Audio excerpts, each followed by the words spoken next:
Good evening to all of you दोस्तों, स्वागत करते हैं आप सभी का जनरल नॉलेज की क्लास नंबर 56 में। हम लेकर आते हैं रोज शाम को 8:30 बजे आपके लिए, जो कि मोस्ट इंपॉर्टेंट क्वेश्चन सिनारियो होता है। आपके एग्जाम में पूछा भी गया रहता है, कुछ क्वेश्चन ऐसे होते हैं तो क्वेश्चन रिपीट भी हो रहे हैं, तो आप लोग उसको नोट कीजिए, याद कीजिए। कारण क्या है कि रिपीटेड क्वेश्चन बहुत सारे पूछे जाते हैं। जो मेरे भाई बंधु चैनल पे नए हैं उनसे रिक्वेस्ट है कि प्लीज़ चैनल को सब्सक्राइब करें बेल आइकन दबा के। और बहुत सारे लोग कमेंट करते हैं, आंसर अपने कमेंट नहीं करते हैं। जितने लोग देख रहे होते हैं एटलीस्ट उतने लोग कमेंट भी नहीं करते हैं। तो आशा करते हैं कि इस बार से अब आगे से आप लोग आंसर कमेंट करेंगे। कारण क्या है कि आपको याद होगा, जी हाँ, ये आपको हर क्वेश्चन याद हो जाएगा अगर आप क्वेश्चन का आंसर लिखते हैं तो। चलिए, मैं ये सब चीज़ें आपके लिए ही बोलता हूँ। अगर आप नहीं भी लिखते हैं, आंसर नहीं भी करते हैं तो कोई दिक्कत नहीं है, आपको प्रॉब्लम होगी आगे जाकर। चलिए हम शुरुआत करते हैं आज के सिनारियो का। क्लास टाइमिंग आपको पता है, शाम को 8:30 बजे की क्लास होती है, जो कि हम रोज़ शाम को 8:30 बजे लेकर आते हैं। दोस्तों, इसका PDF हम आपको टेलीग्राम पे शेयर कर देते हैं विथ वीडियो, और इन सभी वीडियो का PDF अगर चाहिए तो successkey98.in पे जाके आप ले सकते हैं। चलिए हम आज का पहला क्वेश्चन आपको दिखलाते हैं, आंसर कीजिएगा नीचे कमेंट बॉक्स में कि वैदिक आर्यन का प्रधान भोजन क्या था। चलिए, वैदिक काल की बात हो रही है यहाँ पे, वैदिक काल के बारे में मैंने आपको पढ़ाया भी है बहुत सारे क्वेश्चन। तो आंसर कीजिएगा यहाँ पे ए जौ या जौ और चावल, दूध और उसके उत्पाद, चावल और दालें, या सब्जियां और फल। चलिए, हर क्वेश्चन का आंसर आपको 3 सेकंड के बाद मिल जाएगा। आंसर है दोस्तों यहाँ पे इट्स बी, नोट कर लीजिएगा, दूध और उसके उत्पाद। ये थे वैदिक आर्यन के प्रधान भोजन में से। ओके, क्वेश्चन नंबर 2, निम्नलिखित में से 4 वेदों में से किसके जादुई आकर्षण और मंत्र का विचार है। देखिए यहाँ पे आंसर कमेंट कीजिएगा। ये क्वेश्चन ऋग्वेद से है और आपको यहाँ पे आंसर करना होगा, क्योंकि ये सारे क्वेश्चन आपके सिनारियो में पूछे जा रहे हैं। ठीक है, ऐसे क्वेश्चन जो कि एंशिएंट हिस्ट्री और इसके बाद आधुनिक इतिहास, जो कि अभी मतलब नए वाला जो मॉडर्न हिस्ट्री होता है उससे, और मिडिल हिस्ट्री, इन सब से क्वेश्चन पूछे जा रहे हैं एग्जाम में। जैसे कि अभी RRB JEE का एग्जाम हुआ, इन सब क्वेश्चन का सिनारियो देखा गया है वहाँ पे। ठीक है, आंसर करते हैं यहाँ पे डी, जी हाँ, अर्थवेद। जिनका भी आंसर डी आ रहा था बिल्कुल सही उत्तर दे रहे हैं आप लोग यहाँ पे। चलिए, बहुत अच्छे। अगला क्वेश्चन, प्राचीन काल के महान कानूनदाता कौन थे। ये क्वेश्चन भी पूछा गया एग्जाम में।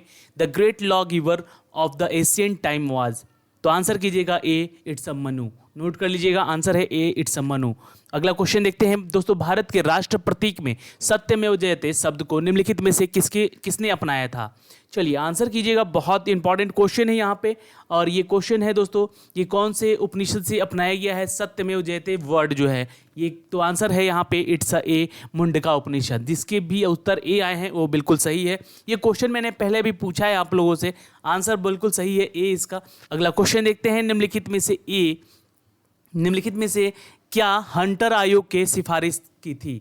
तो हंटर आयोग ने सिफारिश क्या की थी। हंटर आयोग में जो सबसे इंपॉर्टेंट बातें की गई थी, जो रिकमेंड किया गया था, वो क्या था दोस्तों।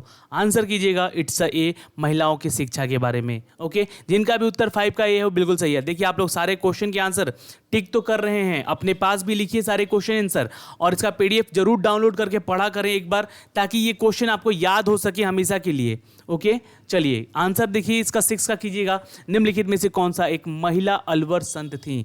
चलिए, ये भी क्वेश्चन मैंने आपको पीछे कराए हैं, तो ये क्वेश्चन रिपीट हुआ है आज यहाँ पे। तो आंसर कीजिएगा दोस्तों, इट्स ए, अंदल। नोट कर लीजिएगा, अंदल जो थी वो एक महिला अलवर संत थी। Question number 7, the Indian struggle नामक आत्मकथा किसके लेखक कौन है। चलिए, इसका आंसर कीजिएगा। ये बहुत इंपॉर्टेंट क्वेश्चन है, और ये क्वेश्चन आ सकता है आपके एग्जाम में, क्योंकि बुक और ऑथर से रिलेटेड, ऑटोग्राफी और बायोग्राफी से रिलेटेड क्वेश्चन पूछे जा रहे हैं एग्जाम में। तो आंसर है दोस्तों इट्स अ बी, नोट कर लीजिएगा, सुभाष चंद्र बोस। नोट कर लीजिएगा 7 का आंसर। जिनका बी आ रहा है उत्तर सही है, और लास्ट में जरूर आप लोग बताइएगा कि आउट ऑफ 40 कितने उत्तर आप लोगों ने सही किए हैं 40 में। ठीक है, तो टॉप 40 क्वेश्चन है आज हिस्ट्री, पॉलिटी, इकोनॉमिक्स और करंट अफेयर से। ओके, आंसर कीजिएगा 8 का। अखिल भारतीय महिला सम्मेलन की स्थापना कब हुई थी।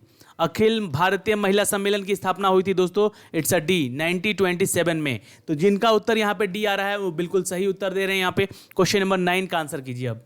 इंडियन इंडिपेंडेंस लीग द्वारा स्थापित किया गया था, किसके द्वारा। तो जयप्रकाश नारायण, अरुणा आसफ अली, SM जोशी या रास बिहारी बोस।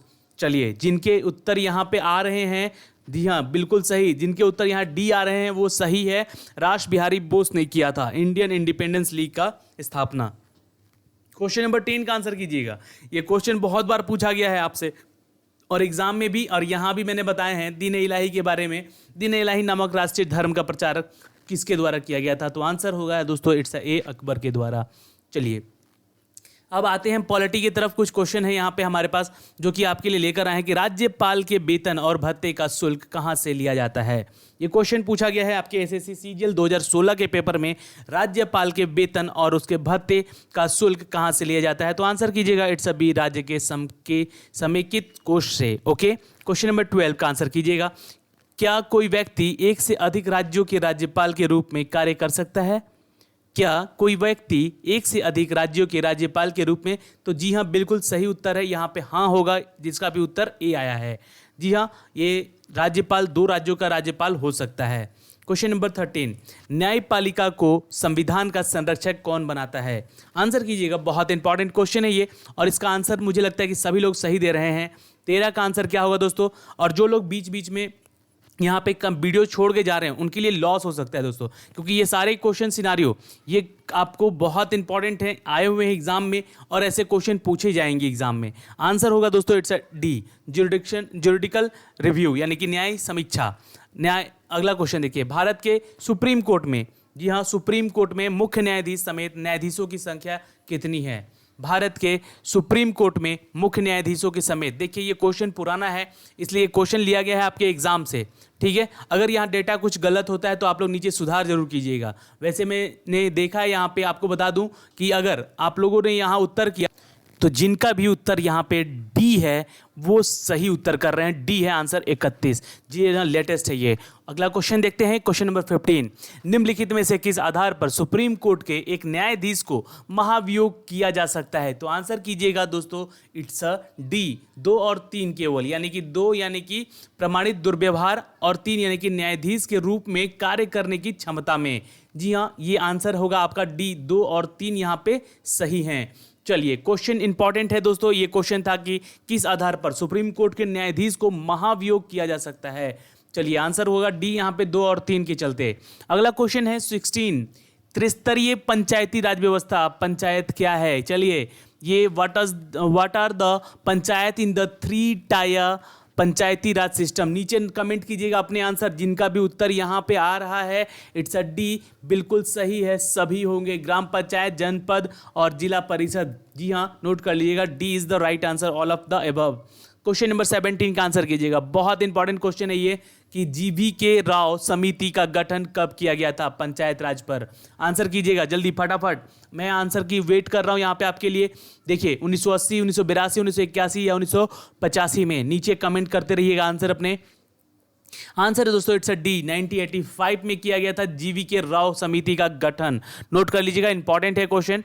क्वेश्चन नंबर 18 का आंसर कीजिए दोस्तों, वह व्यक्ति जिसने मुख्यमंत्री के रूप में नियुक्त किया जाता है वो क्या कहलाता है? वह व्यक्ति जिसे मुख्यमंत्री के रूप में नियुक्त किया जाता है वह क्या है? तो वह एक दोस्तों, जी हाँ, वह एक राज्य विधायिका के किसी भी सदन का सदस्य होना चाहिए मुख्यमंत्री बनने के लिए।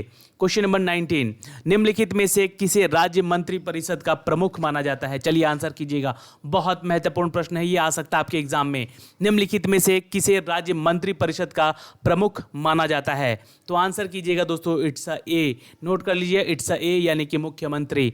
अगला क्वेश्चन है 20, मंत्री परिषद एक सदस्य अधिकतम अवधि तक राज्य विधायिका का सदस्य बने बिना पद पर रह सकता है? 3 महीने, 6 महीने, 1 वर्ष। देखिए ये क्वेश्चन बहुत इंपॉर्टेंट है और एसएससी सीजीएल 2017 में पूछा गया ये प्रश्न। आंसर होगा दोस्तों इट्स अ बी, नोट कर लीजिएगा 6 महीने के लिए। और ये आरआरबी जेई में भी अभी हाल ही में पूछा गया था क्वेश्चन। ओके, क्वेश्चन नंबर 21 का आंसर कीजिए। अब हम लोग आ चुके हैं इकोनॉमिक्स वाले क्वेश्चन पे। अब जो भी लोग इकोनॉमिक्स से रिलेटेड, देखिए क्वेश्चन देखना जरूरी है क्योंकि बैंकिंग सेक्टर में भी एग्जाम में पूछे जा रहे हैं प्रश्न ये। तो विश्व आर्थिक आउटलुक रिपोर्ट निम्नलिखित में से किसके द्वारा प्रकाशित की गई है? आंसर कीजिएगा वर्ल्ड इकोनॉमिक आउटलुक। देखिए इसका फुल फॉर्म भी पूछ सकता है, तो WEO का फुल फॉर्म अगर पूछे तो वर्ल्ड इकोनॉमिक आउटलुक, याद रखिएगा इसके द्वारा प्रकाशित किया गया है। किसको? तो आंसर होगा IMF। आपको आंसर यहाँ पे करना है IMF का फुल फॉर्म, ठीक है, ए होगा आंसर और IMF का फुल फॉर्म। ये टास्क नंबर 1 है आज का आपका, नीचे कमेंट करके जरूर बताइएगा। चलिए ये मैंने बहुत पहले बताया है इसका फुल फॉर्म भी आपको। आंसर 22 का कीजिएगा कि the secretariat of SAARC is setup. जी हाँ, सार्क का सचिवालय कहाँ पर स्थापित किया गया है? वाशिंगटन, काठमांडू, हेग या फिर नई दिल्ली? तो जिनका उत्तर आ रहा है यहाँ पे बी, काठमांडू, नेपाल। जी हाँ दोस्तों, आंसर बी होगा यहाँ पे, काठमांडू, नेपाल। उनका उत्तर बिल्कुल सही है। अगला क्वेश्चन देखिए, सार्क जो है, सार्क कुछ देशों का समूहित एक ग्रुप है, ठीक है। अब आपको नीचे कमेंट करना है टास्क नंबर 2 में कि सार्क में, जी हाँ, सार्क में कितने देश ग्रुप हैं, कितने देशों का ग्रुप है ये? चलिए आंसर कीजिएगा जरूर फटाक से नीचे 22 लिखकर। प्रत्यक्ष कर का मुख्य प्रभाव किस पर होता है? देखिए ये क्वेश्चन इंपॉर्टेंट है। The main effect of direct tax किस पे होता है? तो सीधी सी बात है, आपका जो डायरेक्ट टैक्स लगता है वो इनकम पे लगता है। आंसर आपको डी जिसका भी आ रहा है यहाँ पे बिल्कुल उत्तर सही है उनका। क्वेश्चन नंबर 24 का आंसर कर दीजिएगा आप लोग यहाँ पे। निम्नलिखित में से कौन सा वित्तीय नीति का साधन नहीं है? मुझे लगता है कि ये क्वेश्चन का आंसर आप लोग सब कोई सही करेंगे और आंसर होगा दोस्तों यहाँ पे इट्स ए, खुला बाजार यानी कि ओपन मार्केट ऑपरेशन जिसे कहते हैं, ठीक है, जो कि वित्तीय नीति का साधन एक नहीं है। क्वेश्चन नंबर 25 का आंसर कीजिएगा दोस्तों। निम्नलिखित में से किस भारतीय राज्यों में पहला ग्रीन रेल कॉरिडोर लॉन्च किया गया था? चलिए आशा करते हैं कि ये आपको उत्तर सबसे पहले आ रहे होंगे, अभी सबसे सही आ रहे होंगे सबके। और आज के जितना क्वेश्चन सिनारियो है ना, वो मुझे लगता है कि 40 में 40 आ जाने चाहिए। कितना ईजी क्वेश्चन मैंने आज लेकर आया हूँ और ये ईजी क्वेश्चन आप सभी को पता होना चाहिए, क्योंकि लास्ट ईयर से लगभग 3 साल से लगातार ये सब क्वेश्चन पूछे जा रहे हैं एग्जाम में, ठीक है। तो आंसर यहाँ पे जिनका डी आ रहा है तमिलनाडु, उनका उत्तर सही है। ये ग्रीन रेल कॉरिडोर जो है वो तमिलनाडु में सबसे पहले लॉन्च किया गया। अगला क्वेश्चन देखते हैं 26। जब आय की वृद्धि हो जब आय की वृद्धि के साथ उत्पाद की मांग में वृद्धि होती है, ऐसे उत्पाद को क्या कहा जाता है? तो ये क्वेश्चन बहुत इंपॉर्टेंट है। अगर आप थोड़ा सा भी कॉमर्स पढ़े हैं तो आंसर जरूर कर सकते हैं। इसका आंसर होगा ए, सुपीरियर गुड्स यानी कि सुपीरियर वस्तुओं के लिए। ओके, क्वेश्चन नंबर 27 का आंसर कीजिएगा। जो लोग यहाँ पे उत्तर कर रहे हैं इसका 27 का, वो ध्यान दीजिएगा थोड़ा सा। इनमें से कौन भारत के बीमा कारोबार का नियंत्रित करता है? बीमा है ना, इंश्योरेंस सेक्टर को ये जो बिजनेस होता है इंश्योरेंस सेक्टर का, उसको नियंत्रित करता है। चलिए आंसर कीजिएगा जरूर अपने यहाँ नीचे कमेंट बॉक्स में कमेंट करके। ओके, चलिए आंसर कीजिएगा दोस्तों, इट्स डी IRDA। नोट कर लीजिए, आंसर होगा D IRDA is the right answer. अब आपको मैं टास्क नंबर 3 देने जा रहा हूं। What is the full form of IRDA? ये भी पहले आपको इसका एब्रिविएशन बता चुका हूं। देखो इसका एब्रिविएशन इसलिए पूछ रहा हूं आप लोगों से ताकि आप लोगों को ये सारी चीज़ें याद रहें। ये क्वेश्चन एग्जाम में पूछे जाते हैं इससे, ठीक है। तो एक बार आप लोग देख लेंगे, कोई कमेंट कर देगा, उसको देख लेंगे तो आपको ये हमेशा के लिए याद हो जाएगा। या फिर आप भी कमेंट कर सकते हैं कहीं से देख के भी, तो ये याद रहेगा आपको डेफिनेटली। आंसर नंबर 28 का कीजिएगा। अब आपूर्ति पक्ष अर्थशास्त्र पर जो अधिक जोर देता है, कौन जोर देता है दोस्तों? उत्पादक, वैश्विक अर्थव्यवस्था यानी कि ग्लोबल इकोनॉमी, उपभोक्ता या मध्यस्थ यानी कि मिडिल मैन? तो आंसर है यहाँ पे 28 का ए, प्रोड्यूसर। नोट कर लीजिएगा, उत्पादक। अगला क्वेश्चन देखते हैं 29, HDI। चलिए ये देखिए बहुत इंपॉर्टेंट क्वेश्चन है। यहाँ पे HDI 3 आयामों में किसका प्रगति का एक समग्र माप है? चलिए ये क्वेश्चन बहुत इंपॉर्टेंट है। ह्यूमन डेवलपमेंट इन्वेस्टमेंट जो है, ये 3 आयामों में किसका प्रगति का एक समग्र माप है? तो ये है आंसर इसका यहाँ पे। इट्स अ हेल्थ, एजुकेशन और इनकम। मानव जीवन में आपके लिए स्वास्थ्य, अब पहले तो वो रोटी, कपड़ा और मकान चलता था, पर अब यहाँ पे स्वास्थ्य, शिक्षा और आय होनी चाहिए। एक HDI के 3 आयामों में सबसे जो आपको प्रोग्रेसिव वे में ले जाए, है ना, ये है उसका माप करने का तरीका। स्वास्थ्य, शिक्षा और आय। आंसर कीजिएगा ए, जिसका उत्तर है ए, बिल्कुल सही है। क्वेश्चन नंबर 30 है, बहुत इंपॉर्टेंट है कि ओकट्रॉय क्या है? ये ओकट्रॉय क्या है? आंसर कीजिएगा दोस्तों नीचे कमेंट बॉक्स में। क्या ये टैक्स है, या ये टैक्स कलेक्शन सेंटर है, या टैक्स प्रोसेसिंग सेंटर है, या फिर टैक्स इंफॉर्मेशन सेंटर है? तो आंसर जिनका उत्तर आ रहा है यहाँ पे ए, क्या ये टैक्स है, तो ये बिल्कुल सही उत्तर है उनका। 30 का आंसर होगा ए, नोट कर लीजिएगा। अब थोड़ा सा क्वेश्चन का जो पैटर्न है 31 से, वो क्वेश्चन सिनारियो होगा आपके करंट अफेयर से। तो 31 का आंसर कीजिएगा दोस्तों, आपके सामने है कि अमेरिका नाटो संबंध बलों और भारत वायुसेना यानी कि IAF के बीच बहुपक्षीय लाल झंडा हवाई युद्ध अभ्यास संपन्न हुआ है। कौन से 2 देशों के बीच में?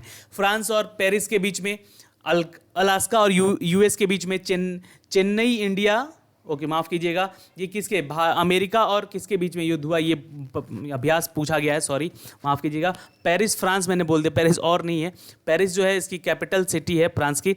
अलास्का, ठीक है, या यूएस की अलास्का के साथ, चेन्नई में हुआ इंडिया के साथ, लंदन में हुआ इंग्लैंड के साथ। तो आंसर कीजिएगा दोस्तों, इट्स बी अलास्का यूएस में हुआ है। अमेरिका, नाटो और संबंध बलों और भारत वायुसेना जो आईएएफ है उसके बीच एक लाल झंडा हवाई युद्ध अभ्यास, जो कि इसको हम लोग कहते हैं रेड फ्लैग एरियल, ठीक है, ये एक हुआ है। इस कहाँ पे हुआ है? तो अलास्का यूएस में, ठीक है, याद रखिएगा। क्वेश्चन नंबर 32, प्रधानमंत्री ने श्रीलंका के राष्ट्रपति मैत्रीपाला सिरिसेना के साथ उज्जैन में नीनोरा गांव का लोकार्पण किया है।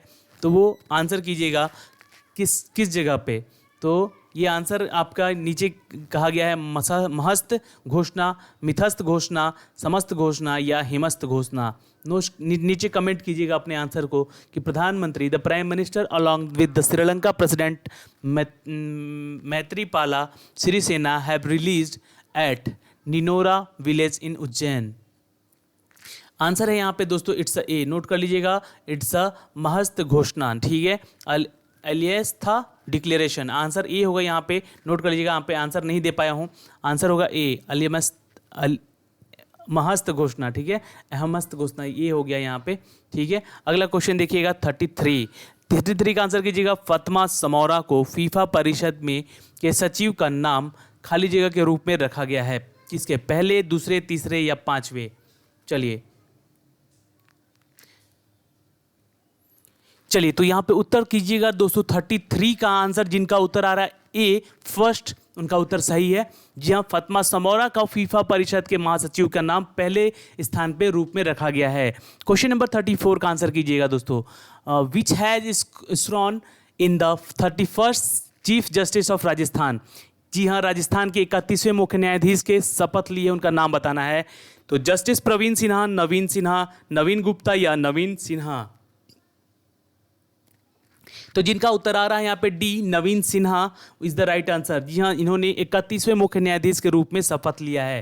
क्वेश्चन नंबर 35, नीति आयोग का फुल फॉर्म क्या है? यहाँ पे आपको बताना है। जिनका उत्तर आ रहा है, चलिए बिल्कुल सही उत्तर आए। आप लोग से आशा करते हैं कि नीति आयोग को सबको आना चाहिए। यहाँ पे आंसर आप लोगों का नीति का फुल फॉर्म बताना है। यहाँ पे national institute of for the transforming India या फिर institute of transforming India, national institute of transforming India या फिर national institution for the transfer India.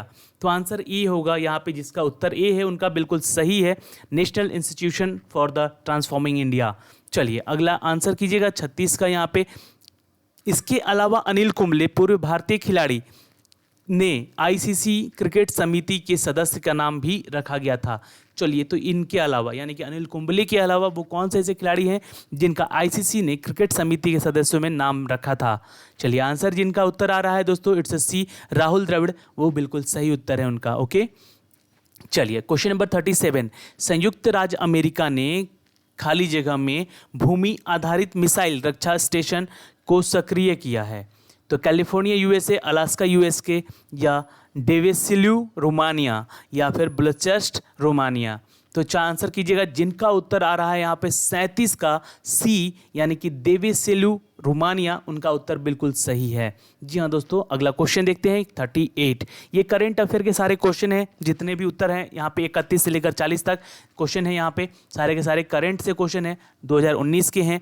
और यहाँ पे आपको आंसर देना बहुत इंपॉर्टेंट है, क्योंकि लगातार करंट अफेयर का सिनेरियो भी पूछा जा रहा था, इसलिए मैंने बीच बीच में जितने करंट के क्वेश्चन हैं वो आपको पहुँचा रहा हूँ। दादा शरणार्थी शिविर जो कि लीबिया में है, तंजानिया में है, नाइजीरिया में है या केनिया में है? ददाब शरणार्थी, यहाँ ददाब रिफ्यूजी जो हैं वो कैंप कहाँ पे है? आंसर कीजिएगा, उत्तर है डी, यहाँ की केनिया में। ओके, जिनका उत्तर आया है डी वो बिल्कुल सही है। अगला क्वेश्चन देखिएगा, क्वेश्चन नंबर 39। देखिए यह क्वेश्चन क्या है कि किस बैंक ने छोटे मध्य आकार के उद्योगों के लिए जेट एयरवेज के साथ मिलाकर देश का पहला संपर्क रहित व्यवसायिक क्रेडिट कार्ड लॉन्च कर दिया है? नीचे कमेंट कीजिएगा दोस्तों आंसर। जिनका उत्तर आ रहा है ए, आईसीआई बैंक ने, तो उनका उत्तर सही है बिल्कुल। चलिए आंसर कीजिएगा ए, आईसीआईसीआई बैंक। क्वेश्चन नंबर 40 का आंसर कीजिएगा। युगांडा की राजधानी कहाँ पे है? ये क्वेश्चन बहुत इंपॉर्टेंट है और इजी भी है, और आशा करते हैं कि सारे के सारे उत्तर आप लोग सही दिए होंगे यहाँ पे। और जी हाँ, आंसर है यहाँ पे इट्स सी, कंपाला। नोट कर लीजिएगा, युगांडा की राजधानी है कंपाला। दोस्तों आज के इस पूरे सिनारियो में 40 में से कितने उत्तर आपके सही हुए हैं और कितने गलत हुए हैं, ये ज़रूर बताइएगा। आउट ऑफ 40 आपने कितने उत्तर सही किए हैं। और जो लोग को सही उत्तर कर रहे हैं 35 प्लस में, उनकी तैयारी अच्छी है, बिल्कुल अच्छी है। पर यहाँ पे आपको मैं बता दूं कि 35 प्लस से काम नहीं चलेगा, क्योंकि क्वेश्चन सिनारियो बहुत है, ठीक है। तो एटलीस्ट कोशिश कीजिए कि 40 में 38 स्कोर करें। चलिए, ये तो मैं बोल रहा हूँ, पर आप अपनी स्पीड बढ़ाएं, अपना स्कोर बढ़ाएं यहाँ पे जितना हो सके। और जितने लोग अभी हमें यहाँ पे देख रहे हैं उनको तहे दिल से धन्यवाद है। मिलते हैं आपसे अगले वीडियो में शाम को 8:30 बजे कल, है ना। तो इस वीडियो को देखिए और अपने दोस्तों तक शेयर कीजिएगा, ठीक है। और वीडियो अच्छा लगा हो तो एक लाइक ज़रूर कर दीजिएगा, क्योंकि आपके लाइक बहुत इंपॉर्टेंट होते हैं। Okay, bye bye, take care, ध्यान रखिएगा अपना।